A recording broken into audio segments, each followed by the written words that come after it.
Welcome to the History of Parliament's YouTube channel. My name's Sammy Sturgess and I'm the Public Engagement Manager at the History of Parliament Trust. In today's video from our Parliamentary Leadership series, I'll be speaking to Dr. Andrew Thrush about Robert Cecil, Earl of Salisbury. Andrew is the editor of our House of Lords 1558 to 1603 project. Robert Cecil became the Earl of Salisbury in 1605, but for ease, throughout this video we'll refer to him as Salisbury. He was the second son and political heir of the great statesman William Cecil, Lord Burghley, the principal minister for much of Elizabeth I's reign. Here we'll explore how Salisbury followed in his father's footsteps, navigated the change of monarch on the English throne from Elizabeth to James I, and discuss his astute political manoeuvrings. So it seems that Robert Cecil took over quite seamlessly from his father as chief minister. And it would be good, therefore, if we could just dig in a little bit to set the scene of how Lord Burghley influenced Robert Cecil, Earl of Salisbury's political career.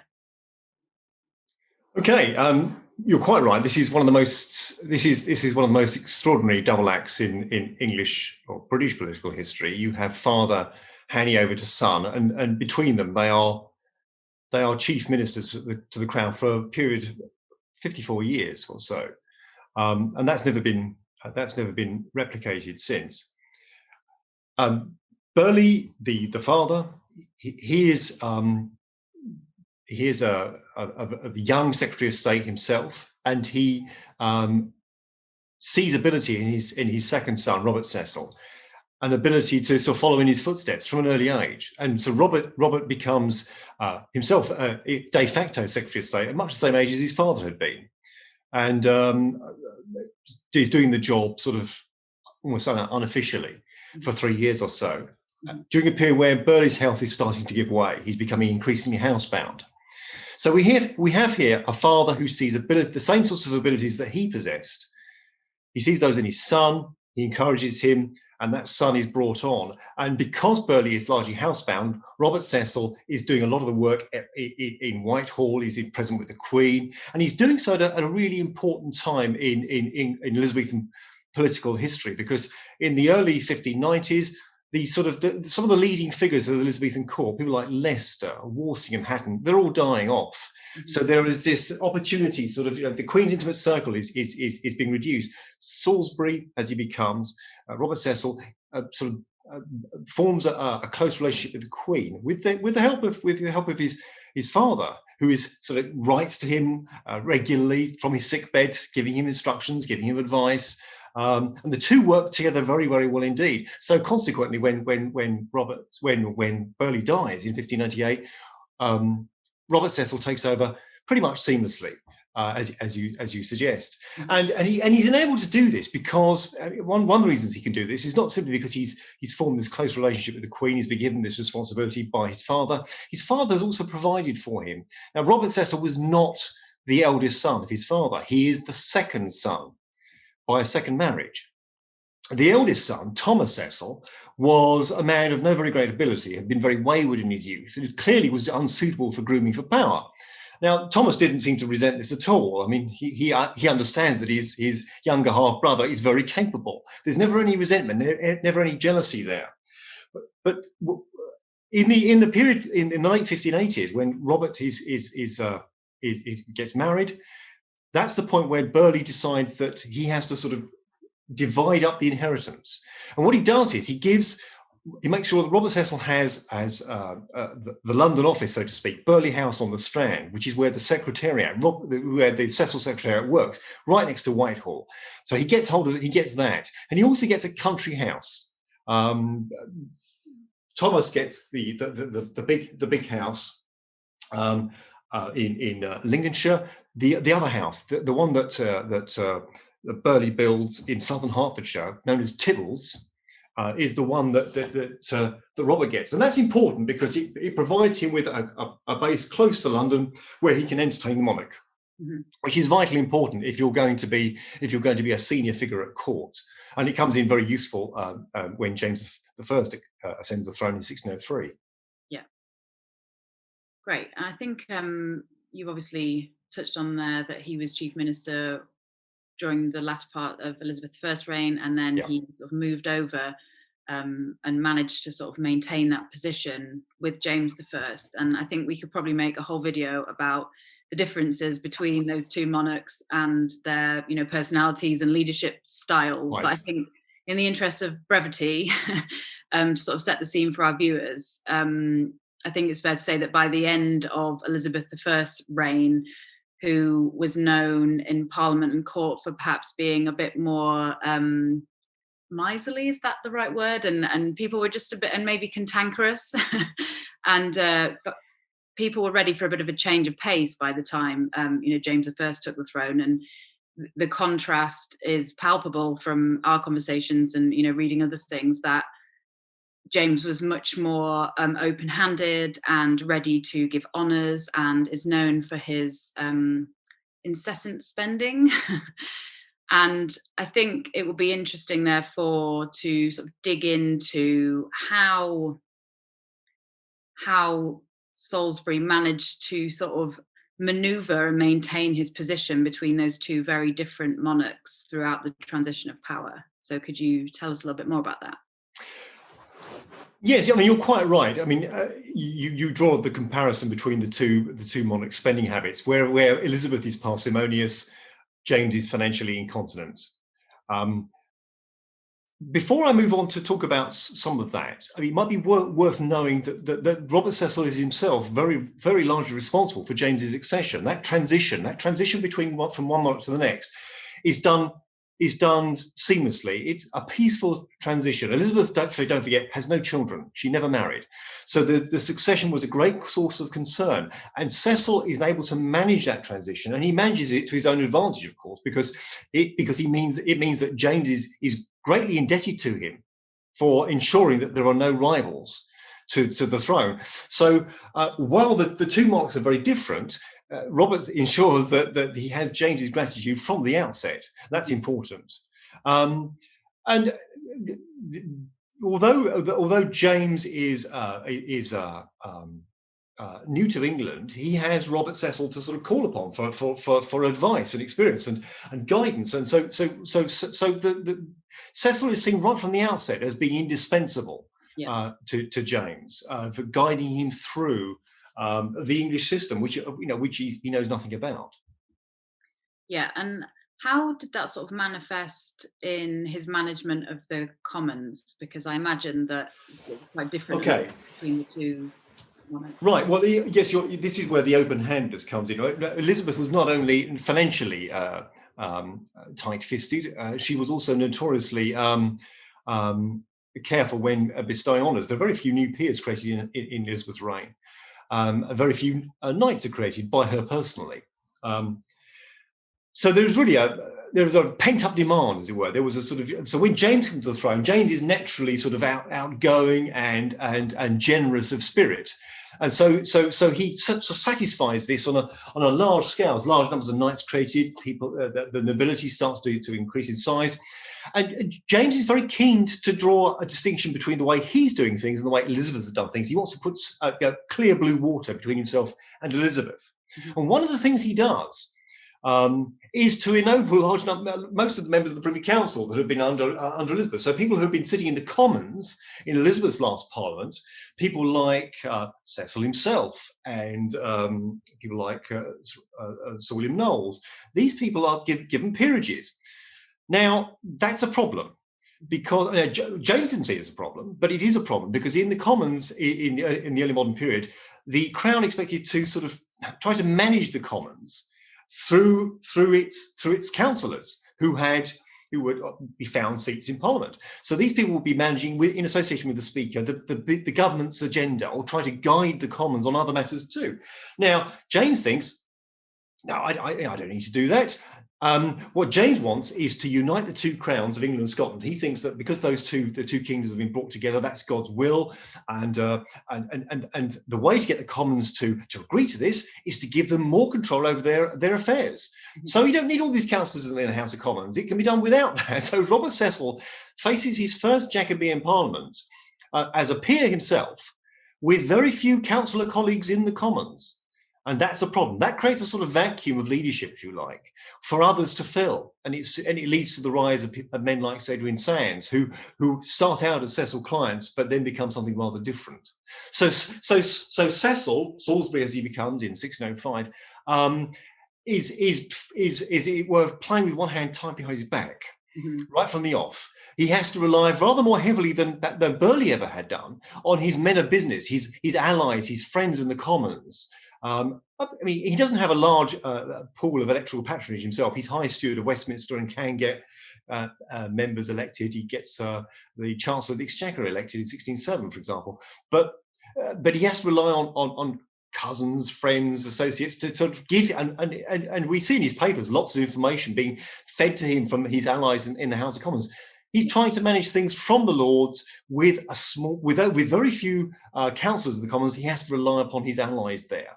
So he's got a much harder job right from the off, I think, than Burghley faced. So it seems quite obvious that Salisbury, as well as having one hand tied behind his back, was kind of thrown in at the deep end a little bit, because you mentioned there about the union of Scotland and England, and this was something that the king was quite keen to get on with pretty quickly. So Salisbury was obviously the person who was in the centre of sort of managing that in the Commons.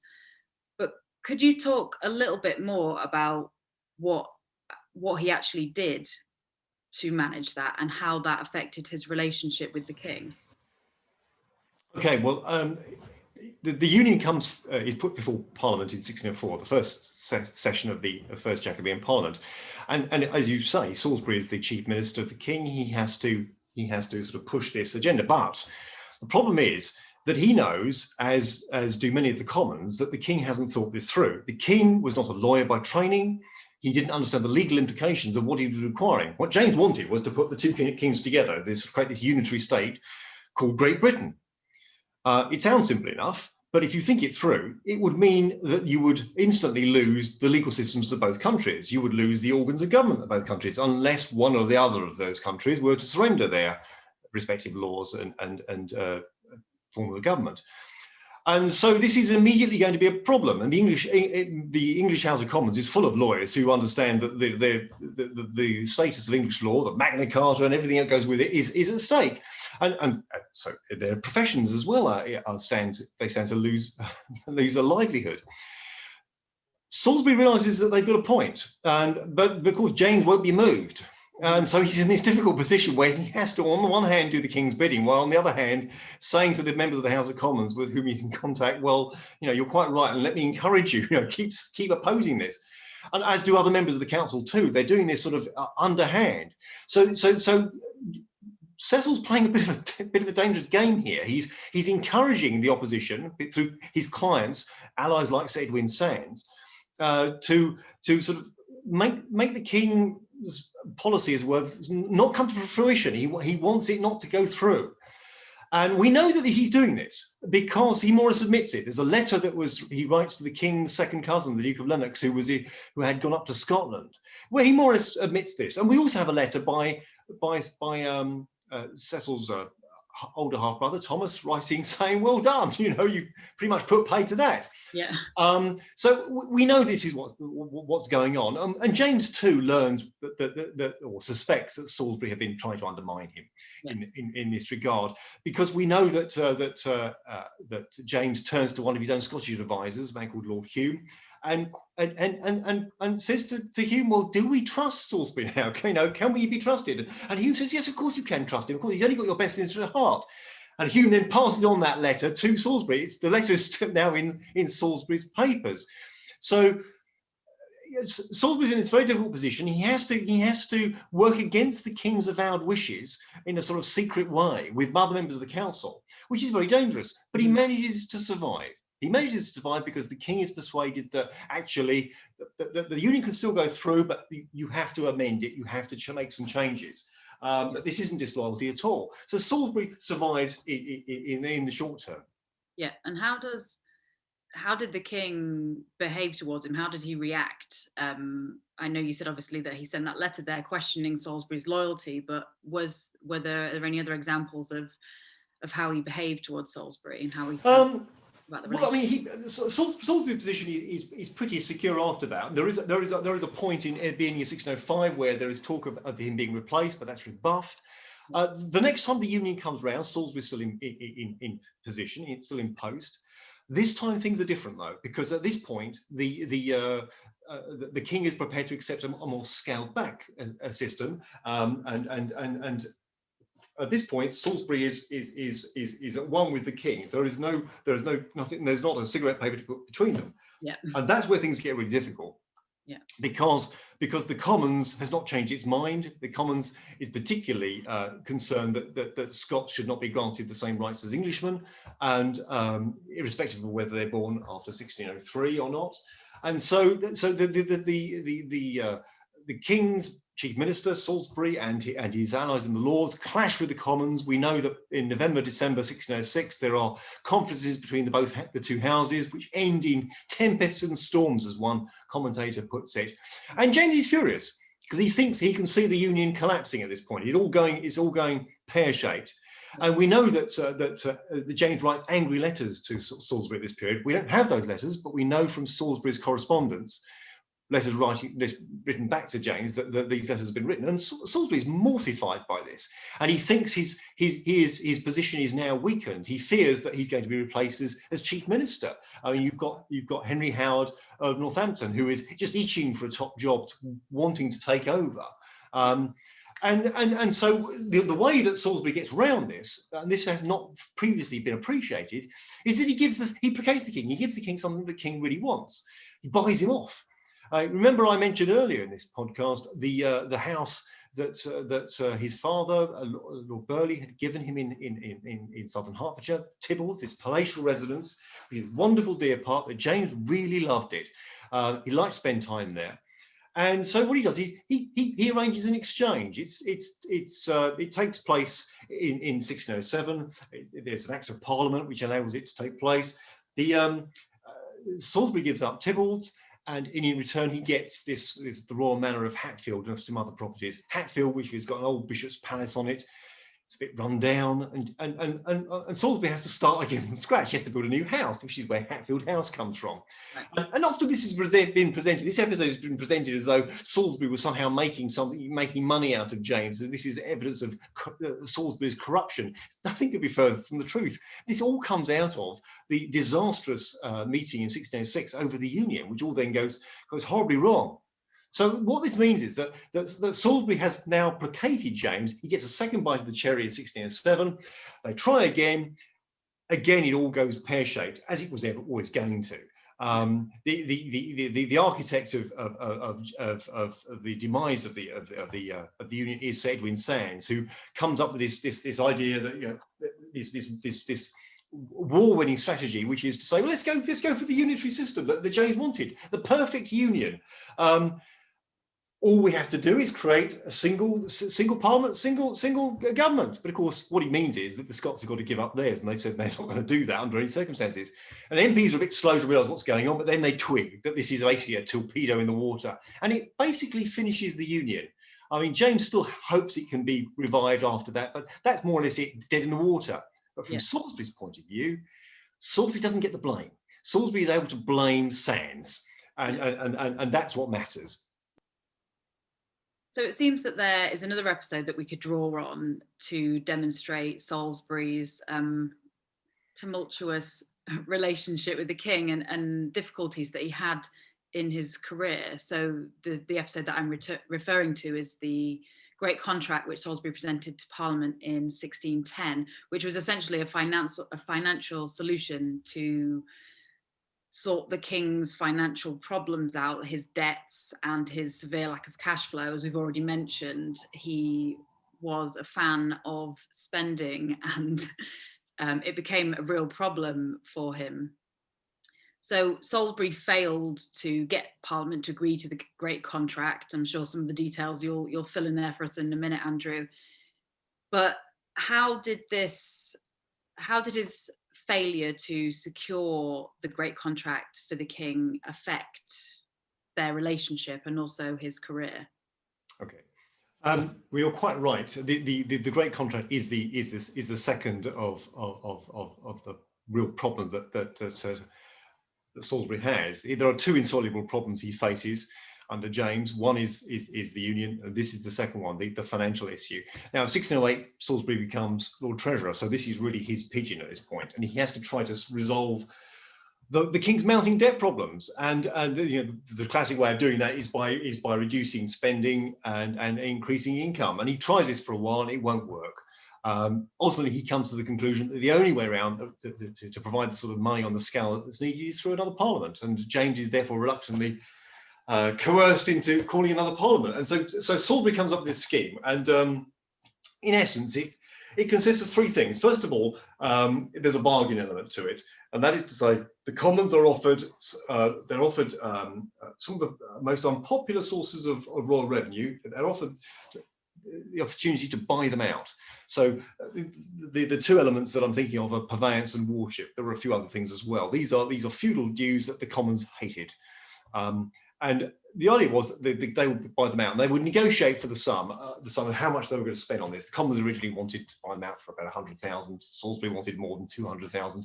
They haggle over those. But that's one element. The other things that Salisbury wanted to achieve was for the Commons to provide the king with an annual source of income, a parliamentary income. Mm-hmm. That's never been done before. A difference between his spending and his income. He's arguing the king is underendowed. Now, the king has got a large family, of course, and greater expenses than Elizabeth, but a lot of his problem is derived from his financial incontinence, as the Commons knows. And the other element that Salisbury wanted was for the king's debts to be paid off, and these are substantial by this point. I think he's still got more than 360 odd thousand pounds in debt. Mm-hmm. So these are the three elements. Now, although the Commons is interested in buying out the feudal revenues that I talked about, purveyance and worship, they're not really interested in the other things. No. They can see no much point. What's the point of putting good money out to bad? And so naturally, this when MPs go back to the constituents over the summer of 1610 and they talk to their neighbours, and they come back in the autumn. Well, those of them who bother to come back, many of them are too embarrassed to do so. When they come back, of course, they're rejected, and it's not very surprising. No. Salisbury then tries to pick up the thread. He tries a mini contract, and he tries to get subsidies, but ultimately this all goes south. At the end of the Parliament, James is actually financially worse off than he was at the beginning of the Parliament. Although the Parliament votes as subsidies worth £100,000, Salisbury, in the process of this Parliament, had to give away some of the King's income associated with another source of income that the Commons detested. That's something called impositions that Salisbury he hadn't invented, but he'd increased their value. So the King gets £100,000 as a one-off gift, but he's lost £60,000 a year in impositions. So the King is furious. And he's furious, not only with Salisbury, he's furious with the Commons. He thinks his reputation's been shot to shreds, and he thinks Salisbury's has been absurd and foolish in placing his trust in the English Parliament. And this marks the point where James's disenchantment with English Parliaments really sets in. So Salisbury gets in the neck. And once again, he falls back on the strategy he tried in 1607 with some success, where in 1607, he'd given Tybbalds to the king in exchange for Hatfield. This time, there's no exchange. It's a straight, well, you can have something I've got. And it's his profits as Master of the Court of Wards. Salisbury isn't just Secretary of State and Lord Treasurer, he's also Master of the Court of Wards, and a lucrative office. So this, in some ways, gives back something. There's an increase in James's finances, albeit a relatively modest one. And as a result of that, Salisbury stays in power. It doesn't live for very much longer, but he's able to continue trying to resolve the King's finances, but this time without recourse to Parliament. Yeah, it seems like he was willing to pay any price to stay on in that position. So I think at some point he'd have run out of things to give away. Yeah, but exactly. Yeah, but unfortunately we never found that out, did we? Because like you say, he died pretty soon. He dies a miserable death in May 1612. Yes. Yeah. Well, we can't, let's, talk about something that was perhaps more positive for his career, even though it was, a crisis in itself. We can't really talk about this period without thinking about the Gunpowder Plot. And although Salisbury wasn't directly involved in the plot, he was chief minister at the time that it happened. So he was pretty central to dealing with the aftermath. So can you tell me how he dealt with the aftermath and whether that benefited his career in any way? Yes, I'm very glad you said that he wasn't directly involved with the plot, because, of course, many Catholic historians have liked to suggest that he was, so this was somehow a set-up job. It wasn't. We can't really go into the details, but there's no evidence for that. In fact, quite the contrary. I mean, Cecil Salisbury was very keen to keep on good terms with the Catholic community. Why wouldn't he be? The immediate consequence was, actually, the first thing he did was to derail the Union. If you remember, the Union was first discussed in 1604. And it gets discussed again in 1606-7. Those are the first and third sessions of the Parliament. The second session of the Parliament is the one that opens in November 1605. And the centrepiece was meant to be the Union. That's why the king turns up. He wants to sort of start again. He's resetting the clock. That's why he turns up. You don't normally turn up if you're a king at the beginning of second session of Parliament. Anyway, that completely derails the Parliament. The agenda's out the window. At this point, Salisbury rides the tiger. He understands. He can't say that we've got to pursue the Union and we've got to ignore all the cause in the Commons for cracking down on Catholics, because, of course, there's naturally enough, there is a wave of anti-Catholicism that sweeps through the country and through the Commons. He's got to ride the tiger. And he understands, of course, that you can pass all sorts of anti-Catholic laws. You don't actually have to enforce them. There's a distinction. And so he lets the Commons, gives them their head, and they pass all this anti-Catholic legislation, which we know as the penal laws. And as a consequence, his stock rises in the Commons. You have one MP saying that they greatly admired him for doing all this. This is Sir Henry Neville in 1606. So there is this goodwill, and partly as a consequence of the goodwill, and the Commons' relief that the king has survived. I mean, think of what the chaos that would have ensued had he been killed. They're prepared to vote a large sum by way of subsidies. An unprecedented amount of money is voted in peacetime, £400,000 or thereabouts. I mean, it's nip and tuck, and Salisbury has his job cut out. He only narrowly pushes it through, but the point is he does it, he pulls it off. And he's sort of the hero of the hour. James is delighted, makes him a Knight of the Garter. The Commons are delighted that they got what they want. Salisbury is never more popular than he was at any point during that reign as he was in the spring of 1606. Yeah, so that's his high point. What you said, the subsidies there, what were they for? What were the subsidies for? Well, the first parliamentary session, 1604, the king had failed to obtain a great vote of subsidies. He wanted them. The king thought that when he came to the throne, he would be given subsidies as sort of a token of love, and that did. But the 1601 subsidies voted by the last Elizabethan Parliament hadn't yet been collected. So this is deferred, as it were. There've been no subsidies voted to that point.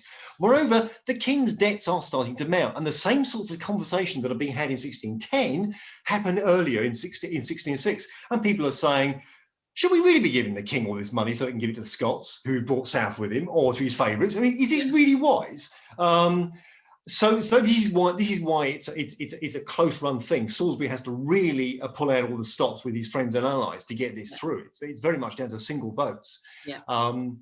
So it's the reason why it happens is James feels he needs, obviously his finances are being run into the ground, and he feels he's owed the subsidies because he didn't get them in 1604. Right, I see. Yeah, so again, it seems that with everything that we've talked about, Salisbury seemed pretty good at keeping the king happy, even if it went wrong in the first instance. He did a pretty good job of.